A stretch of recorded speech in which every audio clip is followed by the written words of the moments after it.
Learning मंत्रा के online पाठशाला में आप लोगों का स्वागत है। हम लोगों ने अपने क्लास में अवधारणा के अंतर्गत आज अध्ययन करेंगे न्याय का। न्याय को पढ़ने से पहले हम लोगों ने पिछले क्लास में दो महत्वपूर्ण अवधारणाओं का अध्ययन किया, स्वतंत्रता और समानता, और दोनों में हम लोगों ने एक नकारात्मक आधार और दूसरा सकारात्मक आधार पर उसकी व्याख्या की। इस बात का भी हम लोगों ने अध्ययन किया कि स्वतंत्रता और समानता के बीच में क्या संबंध पाया जाता है। एक दृष्टिकोण ने माना कि स्वतंत्रता और समानता एक दूसरे के विरोधी हैं, जबकि दूसरा दृष्टिकोण यह मानता है कि स्वतंत्रता और समानता एक दूसरे के पूरक हैं। आज हम लोग अपने इस क्लास में पढ़ना स्टार्ट कर रहे हैं न्याय, और न्याय पर आपके एग्ज़ाम में सवाल अवश्य पूछा जाता है। इसलिए न्याय को पढ़ते समय आपको ध्यान देने की आवश्यकता है। और किसी भी अवधारणा का अध्ययन करने से पूर्व मैंने जैसा कि आपको कहा था कि थिंकर्स का अध्ययन अत्यंत आवश्यक होता है। अब जबकि आपने थिंकर्स का अध्ययन कर लिया है तो ये अवधारणाएं आपको पढ़ने में बेहद ही आसान होगा। आइए हम लोग बात करें न्याय का।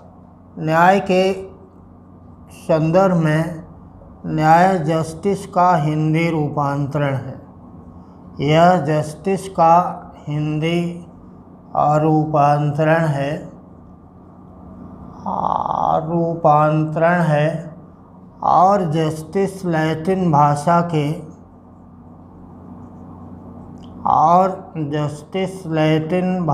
के जस शब्द से बना, जिसका अर्थ होता है जोड़ना। आपके मन में बात आ रहा होगा कि जोड़ने का अर्थ क्या है। जोड़ने का अर्थ होता है कि समन्वय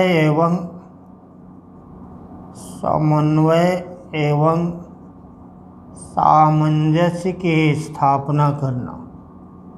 समन्वय एवं सामंजस्य की स्थापना करना इसका मूल उद्देश्य होता है। लैटिन भाषा का जस शब्द है जिससे जस्टिस का निर्माण हुआ। यहाँ पर इसका अर्थ यह भी है कि व्यक्ति को समाज के साथ जोड़ देना और स्वतंत्रता को समानता के साथ जोड़ देना। और रूसो के द्वारा कहा गया कि यदि स्वतंत्रता और सत्ता का आपस में मिलान कर दिया जाए तो न्याय की स्थापना हो जाती है। न्याय की स्थापना हो जाती है। आपको बात मालूम है कि न्याय की अवधारणा अन्य अवधारणाओं के ही समान एक जटिल अवधारणा है। जटिल अवधारणा इसको इसलिए कहा जाता है क्योंकि अलग अलग चिंतकों के द्वारा इसकी व्याख्या अलग अलग प्रकार से अपने अपने दृष्टिकोण से किया गया। इसमें राजनीतिक न्याय है, वैधानिक न्याय है, आर्थिक न्याय है। लेकिन वर्तमान संदर्भ में अगर देखा जाए, वर्तमान संदर्भ में यह देखा जाए तो न्याय के मूल प्रकृति क्या है, आपको आएगा न्याय के मूल प्रकृति सामाजिक है, परंतु इसका प्रयोग वर्तमान में कानूनी अर्थ में किया जा रहा है। वर्तमान में कानूनी अर्थ में किया जा रहा है। सामाजिक प्रकृति का आशय है कि इसमें न्याय राजनीतिक और आर्थिक भी है। यह अपने आप सम्मिलित है। न्याय राजनीतिक भी है और न्याय आर्थिक भी है, यह इसमें स्वतः सम्मिलित है। सामाजिक का अर्थ है कि न्याय वह है जिसका प्रभाव सबके ऊपर समान रूप से पड़े। इसलिए अगर हम लोग बात करते हैं कि न्याय का मूल तत्व क्या होगा, तो न्याय के दो मूल तत्व हैं।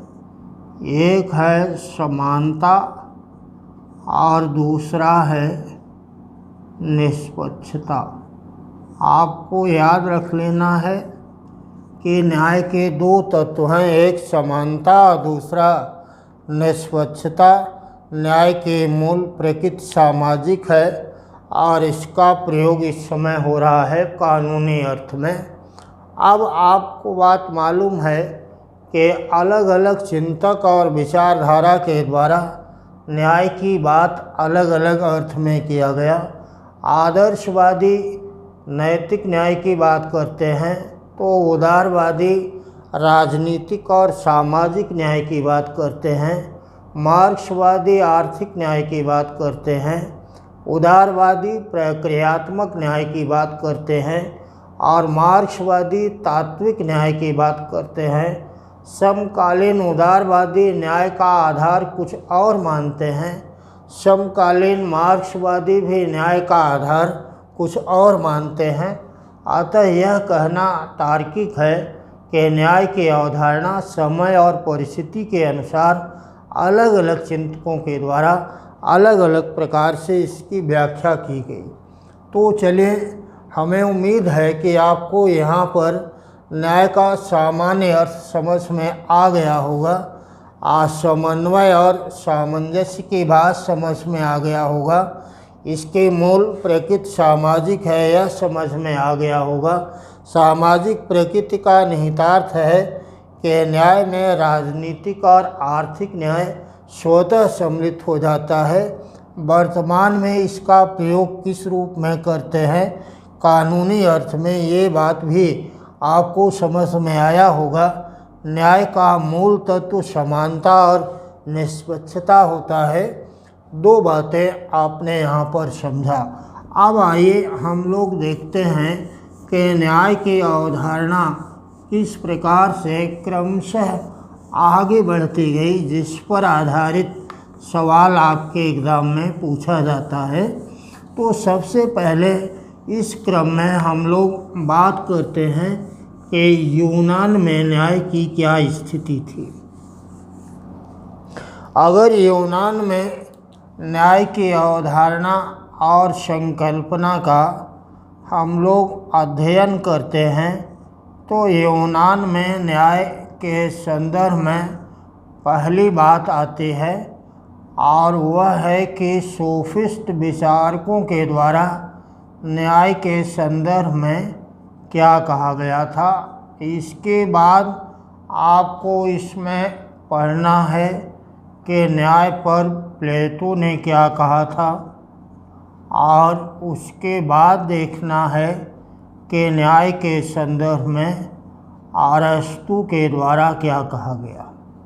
सबसे पहले अगर सोफिस्ट विचारकों की बात की जाए तो आप समझ रहे होंगे कि सोफिस्ट का अर्थ वह है कि ऐसे विचारक जो पूंजीवादी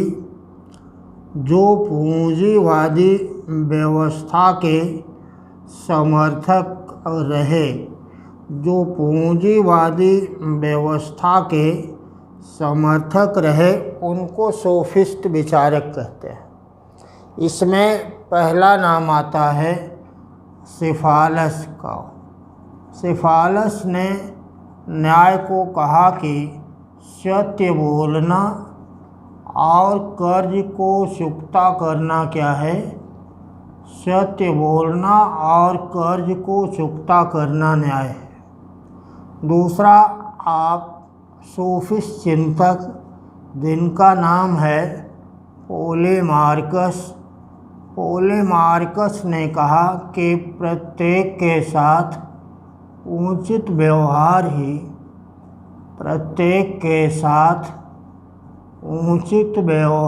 ही न्याय कहलाता है। उचित व्यवहार ही न्याय कहलाता है। नोट्स इसका आप बनाते चले। हम थोड़ा स्लो इसीलिए बता रहे हैं ताकि अपनी नोट्स बुक में आप इसको आसानी से लिख करके समझ लें ना। किसी प्रकार की अगर असुविधा है तो आप हमसे पूछ सकते हैं सवाल को। सिफालस ने कहा कि सत्य बोलना और कर्ज को चुकता करना न्याय है। पोलेमार्कस ने कहा कि प्रत्येक के साथ उचित व्यवहार ही न्याय है। थ्रेसीमेकस के द्वारा कहा गया कि न्याय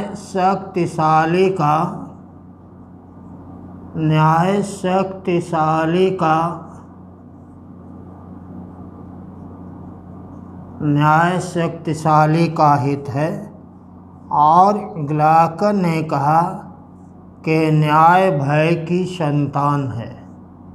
न्याय भय की संतान है।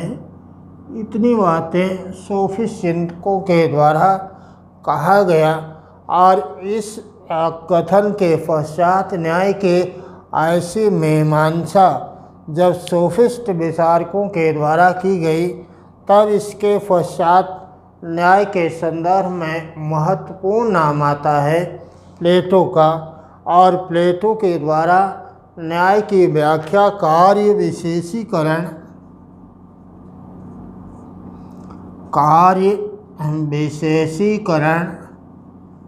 एवं हस्तक्षेप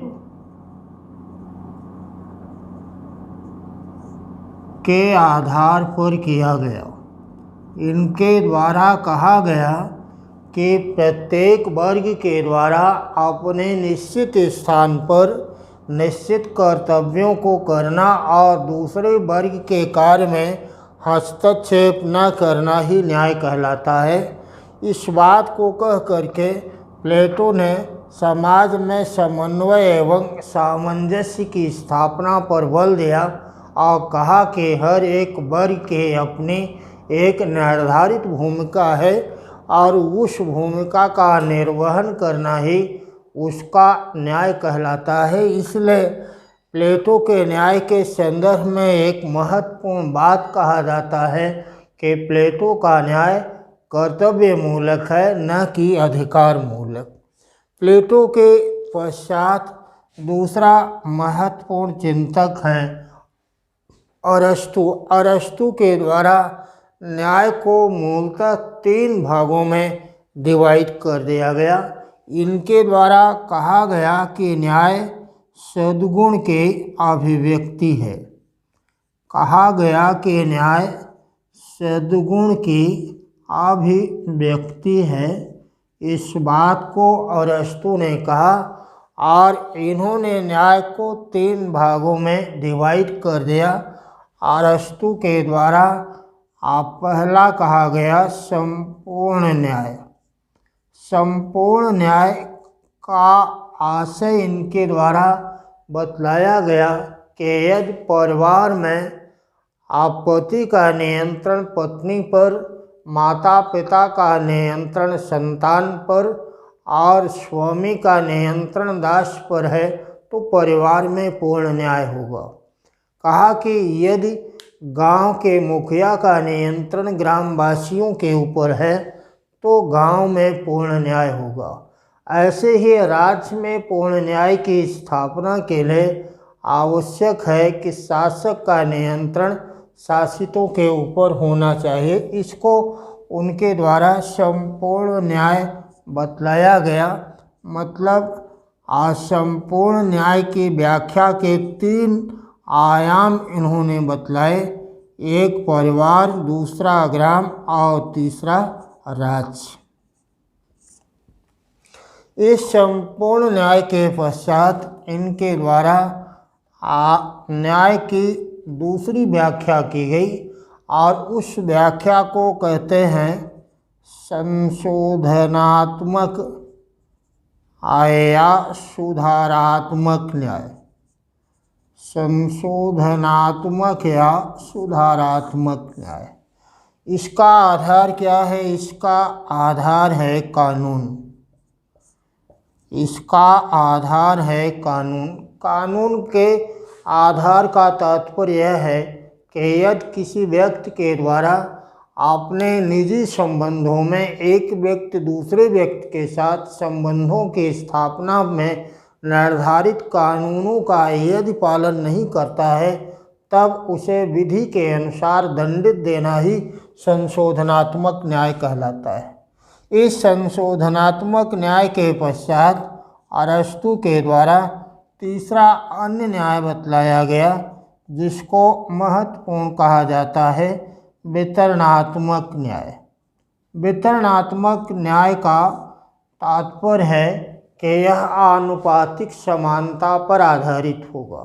आनुपातिक समानता का अर्थ है कि राज्य के द्वारा व्यक्ति को पद, पदवी और पुरस्कार का वितरण राज्य के द्वारा पद, पदवी एवं पुरस्कार का वितरण आनुपातिक योग्यता के आधार पर किया जाएगा, न कि मनमाना होगा। और अरस्तु ने कहा भी है कि यदि वितरणात्मक न्याय की स्थापना नहीं होती है, तब राज्य के प्रति लोगों में असंतोष बढ़ता है, आक्रोश बढ़ता है, और असंतोष और आक्रोश बढ़ने से अराजकता की स्थिति उत्पन्न होती है और अंततः राज्य के प्रति व्यक्ति के द्वारा क्रांति कर दी जाती है। इस प्रकार से इनके द्वारा न्याय की इस बात को कहा गया। अरस्तु के द्वारा 3 प्रकार के न्याय की बात की गई। प्लेटो के द्वारा कहा गया कि न्याय कार्य विशेषीकरण और अहस्तक्षेप के आधारित होगा। अब अगर हम लोग इसके बात करते हैं और मध्यकालीन राजनीतिक चिंतक के अंतर्गत आते हैं, तो सामान्यतः न्याय के संदर्भ में कोई बहुत महत्वपूर्ण चिंतन किसी चिंतक के द्वारा नहीं किया गया। यद्यपि संत अगस्ताइन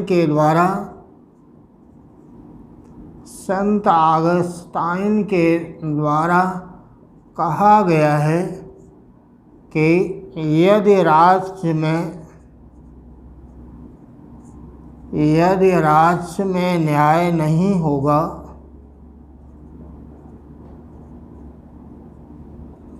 तब राज्य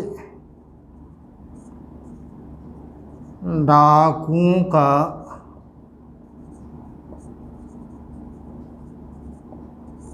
झुंड बन जाएगा। यदि राज्य में न्याय नहीं होगा, तब राज्य डाकुओं का झुंड बन जाएगा। इस बात को कहा है संत अगस्ताइन ने, और इनका मानना है कि राज्य में न्याय तभी होगा जबकि राज्य में ईसाई धर्म का पालन किया जाता है। यदि राज्य में ईसाई धर्म का पालन होता है, तब राज्य में न्याय की स्थापना होगी, और ईसाई धर्म का यदि पालन नहीं होता है, तब राज्य में न्याय की स्थापना नहीं हो सकती। इस बात को इनके द्वारा बतलाया गया था संत अगस्ताइन। इसके बाद आता है आधुनिक काल, और आधुनिक काल में अलग अलग प्रकार से चिंतकों के द्वारा न्याय की व्याख्या की गई, और उनके द्वारा अवसर की समानता उपलब्ध कराना न्याय का आधार बनाया गया उदारवादियों के द्वारा। और मार्क्सवादियों के द्वारा कहा गया कि न्यूनतम आवश्यकताओं के आपूर्ति ही न्याय का महत्वपूर्ण आयाम होगा। समाजवादी चिंतकों के द्वारा भी आर्थिक न्याय की स्थापना पर सर्वाधिक बल दिया गया। तो अब हम लोगों को देखिए, इतनी बात जब आपने समझ लिया, तब आपको यहाँ पर अब समझना है कि आखिर न्याय के आयाम कौन कौन से हैं। अगर न्याय के आयाम की बात करते हैं तो न्याय के जितने भी आयाम हैं उसमें न्याय का सबसे पहला आयाम आता है नैतिक आयाम। नैतिक आयाम की बात का संबंध है व्यक्ति के आंतरिक व्यक्तित्व एवं गुणों के पालन से। और नैतिक आयाम पर बल दिया है आदर्शवादी चिंतकों ने। और आदर्शवादी चिंतकों में प्लेटो का नाम, अरस्तु का नाम, ब्रैडले बोसांके का नाम, फिक्टे, कांटे और हेगल का नाम मुख्य है। इनका मानना है कि आंतरिक व्यक्तित्व का विकास ही न्याय का महत्वपूर्ण प्रकाशमान तत्व होता है। जब तक आंतरिक व्यक्तित्व का विकास नहीं होता है तब तक बाह्य रूप से न्याय की स्थापना करना मुमकिन नहीं होगा। यह न्याय का पहला आयाम था जिसको हम लोग नैतिक आयाम कहते हैं। आपको बहुत सीधा सा सवाल इस पर पूछा जाएगा कि इसके समर्थक कौन हैं। न्याय के नैतिक आयाम के समर्थक आदर्शवादी चिंतक कहलाते हैं। दूसरा है न्याय का वैधानिक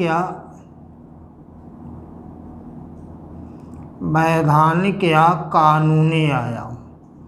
वर्तमान में न्याय की यह अवधारणा प्रचलन में है। क्यों? क्योंकि आंतरिक व्यक्तित्व के आधार पर, आंतरिक गुणों के परख के आधार पर न्याय की स्थापना करना वर्तमान में सहज कार्य नहीं है। क्योंकि न्यायालय के द्वारा, पुलिस के द्वारा, दंड के द्वारा, जेल प्रशासन के द्वारा जिसके आधार पर न्याय की स्थापना की जाती है वह है कानून। इसलिए कानूनी न्याय मूलतः विधि के शासन पर बल देता है। यह विधि के शासन पर बल देता है, इसीलिए इसको प्रक्रियात्मक न्याय भी कहा जाता है। और यह प्रक्रियात्मक न्याय मूलतः उदारवाद से संबंधित है। जे.एस. मिल के द्वारा, बेंथम के द्वारा, टी.एच. ग्रीन के द्वारा, लास्की के द्वारा इसका समर्थन किया गया। तो न्याय का यह दूसरा आयाम है जिसको वैधानिक या कानूनी आयाम कहा गया। अगला न्याय का आयाम है जिसको न्याय का राजनीतिक आयाम कहा गया। राजनीतिक आयाम का आशय है बिना किसी भेदभाव के सभी लोगों को शासन में के कार्य प्रणाली में भाग लेने का पूर्ण अधिकार प्राप्त होना चाहिए। सार्वभौमिक वयस्क मताधिकार और उम्मीदवार बनने का अधिकार लोकतांत्रिक प्रक्रिया का आधार है और यही राजनीतिक न्याय की आत्मा भी। इसलिए राजनीतिक न्याय के बाद मूलतः लोकतांत्रिक शासन प्रणाली में अधिकतम की जाती है और इसका भी संबंध है उदारवादी विचारकों के द्वारा इसकी भी बात की गई। न्याय का अगला आयाम है जिसको कहा जाता है न्याय का आर्थिक आयाम। न्याय का आर्थिक आयाम मूलतः मार्क्सवाद से संबंधित है और आर्थिक न्याय की सर्वश्रेष्ठ संकल्पना, आर्थिक न्याय की सर्वश्रेष्ठ संकल्पना दी गई है। किसके द्वारा? आपको हमने बताया था पिछले क्लास में और हमें उम्मीद है कि आपको याद होगा। और यह प्रश्न आपके एग्ज़ाम में अक्सर पूछा जाता रहता है कि न्याय के आर्थिक संकल्पना किसके द्वारा दी गई?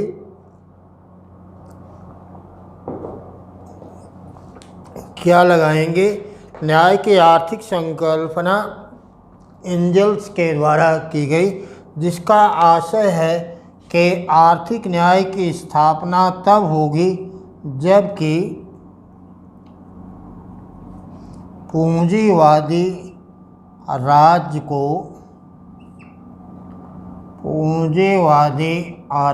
को समाप्त कर दिया जाएगा और एक वर्ग विहीन और राज्य विहीन समाज की स्थापना हो जाएगी। यद्यपि अनेकानेक आधार पर इन सारे न्याय के जितने भी आयाम हैं उसकी आलोचना की जाती है, क्योंकि आर्थिक न्याय की स्थापना करने के लिए मार्क्सवादी चिंतकों के द्वारा एक दल के प्रभुत्व की बात की गई और सर्वहारा वर्ग के अधिनायकत्व का समर्थन किया गया। किसी भी अधिनायकवादी शासन प्रणाली में आर्थिक न्याय की स्थापना भला कैसे हो सकती है? इस संदर्भ में भी अनेकानेक विचारक टिप्पणीकार इस पर टिप्पणी करते हैं और आलोचना करते हैं। तो देखिए, न्याय के ये महत्वपूर्ण आयाम थे जिस पर आधारित सवाल आपके एग्ज़ाम में पूछा जाता है ना। ये चारों बातों को आप समझ लीजिए और अपनी कॉपी में इसको नोट कर लीजिए।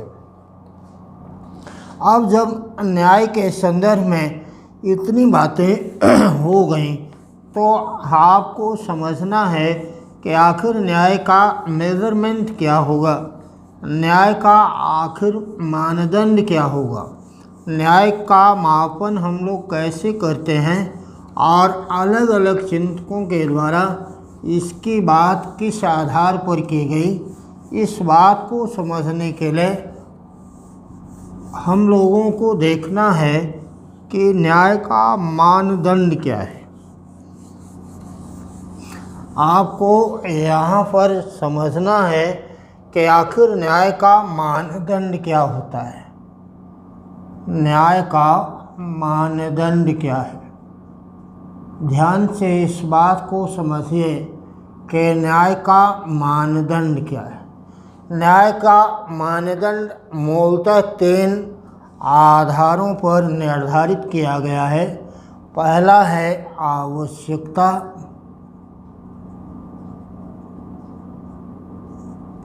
और दूसरा है अधिकार या क्षमता, अधिकार या क्षमता, और अगला है इसमें अर्हता या योग्यता, अर्हता या योग्यता। आवश्यकता को न्याय का मानदंड निर्धारित करने का कार्य किया मूलतः मार्क्सवादियों ने, और कार्ल मार्क्स के द्वारा इस बात पर बल दिया गया कि प्रत्येक व्यक्ति अपनी क्षमता के अनुसार, इसके अंतर्गत कहा कि प्रत्येक व्यक्ति अपनी क्षमता के अनुसार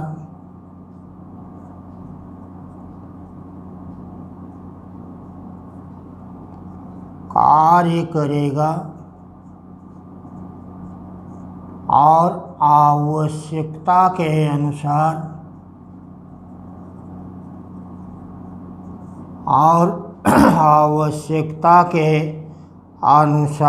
वह प्राप्त करेगा।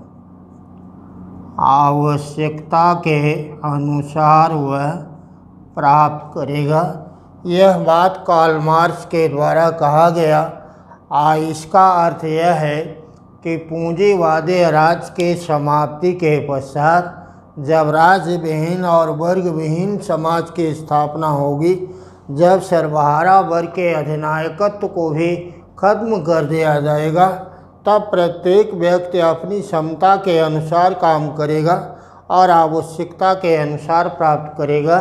क्यों? क्योंकि सर्वहारा वर्ग के अधिनायकत्ववादी शासन प्रणाली के अंतर्गत जो संक्रमणकालीन अवस्था है, कार्ल मार्क्स के अनुसार उसमें न्याय का मानदंड आवश्यकता नहीं बन पाता, क्योंकि उस अवस्था में कार्ल मार्क्स ने कहा है कि प्रत्येक व्यक्ति अपनी क्षमता के अनुसार काम करेगा और कार्य के अनुसार प्राप्त करेगा। लेकिन अंतिम स्थिति में और जो कार्ल मार्क्स का लास्ट में उद्देश्य रहता है, उसके अंतर्गत कार्ल मार्क्स ने अपनी इस बात को समानता मूलक समाज की स्थापना की दिशा में आगे बढ़ा दिया, क्योंकि इस प्रकार के समाज में अब किसी का किसी के द्वारा शोषण नहीं होगा, कोई वर्ग नहीं होगा, कोई संपत्ति नहीं होगी, शोषण की कोई अवस्था नहीं होगी। इसलिए इस अवस्था के अंतर्गत प्रत्येक व्यक्ति अपनी क्षमता के अनुसार कार्य करता है और आवश्यकता के अनुसार प्राप्त करता है।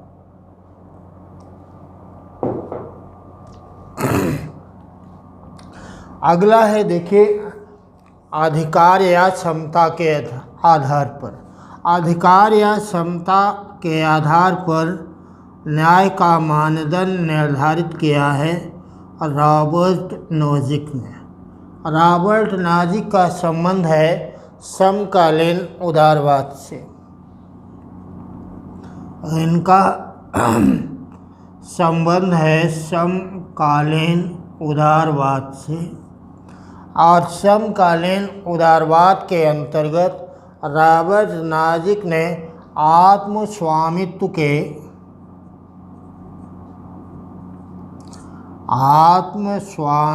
के सिद्धांत का प्रतिपादन किया है।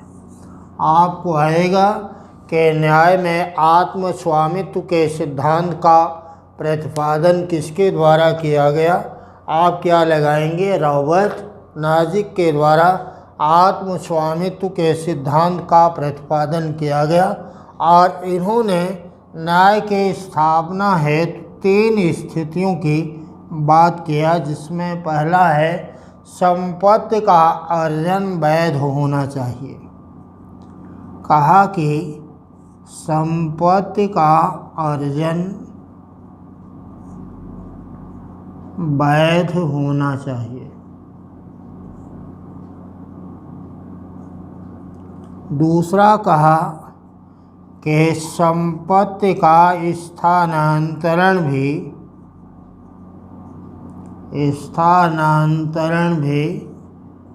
वैध होना चाहिए। तीसरे में कहा यदि संपत्ति का अर्जन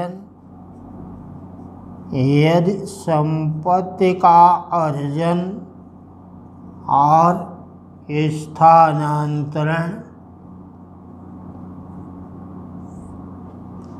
वैध नहीं है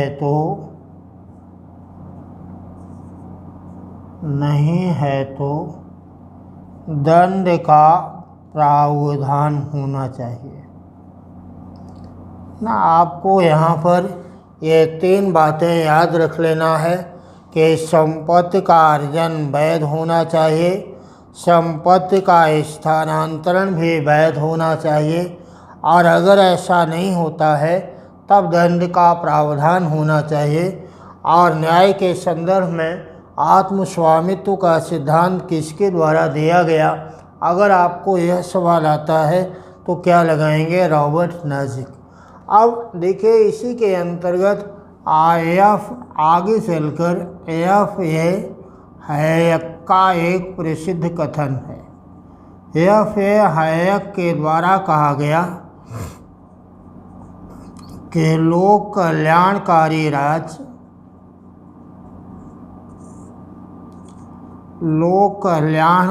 राज एक प्रकार से दासता का मार्ग है।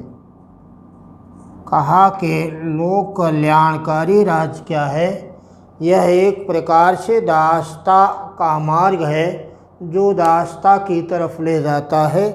यहाँ पर इनके कथन का आशय यह है कि लोक कल्याण को करने के नाम पर राज्य के द्वारा अपनी शक्तियों में, अपने अधिकारों में विस्तार कर लिया जाता है और व्यक्ति की प्रत्येक गतिविधि के ऊपर नियंत्रण स्थापित करके व्यक्ति को पंगु और विकलांग बना दिया जाता है।